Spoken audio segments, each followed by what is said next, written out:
اللہ رب العالمین نے فرمایا یا ایھا النبی قل لازواجک وبناتک ونساء المؤمنین یدنین علیہن من جلابیبہن۔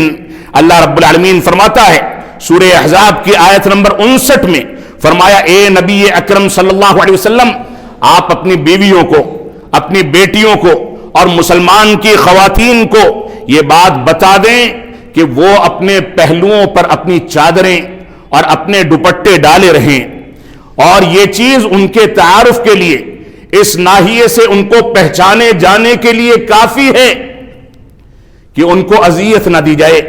وہ بے پردہ نکلیں گی تو ان پر آوازیں کسی جائیں گی، وہ بے پردہ نکلیں گی تو ان کا مذاق اڑایا جائے گا، لیکن با پردہ نکلیں گی تو ان کی شناخت ایک شریفانہ ماحول میں شریف خاتون کی حیثیت سے ہوگی اور کوئی ان کی جانب نگاہیں بھی نہیں اٹھا پائے گا۔ اس وجہ سے ان خواتین کو گھروں کی زینت بنایا جائے۔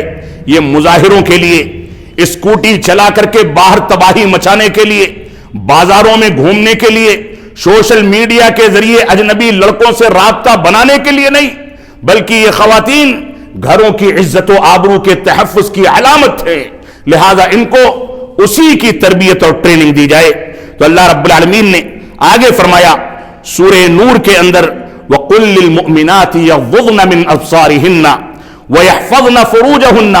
اے اللہ کے نبی صلی اللہ علیہ وسلم، آپ مومنہ خواتین سے کہہ دیجئے کہ وہ اپنی نگاہوں کو نیچا رکھیں۔ پہلے مردوں کو حکم دیا گیا کہ نگاہوں کو نیچے رکھیں، پھر خواتین کو کہا گیا کہ نگاہوں کو نیچا رکھیں اور اپنی شرمگاہوں کی حفاظت کریں اور اپنی زینت کو ظاہر نہ کریں۔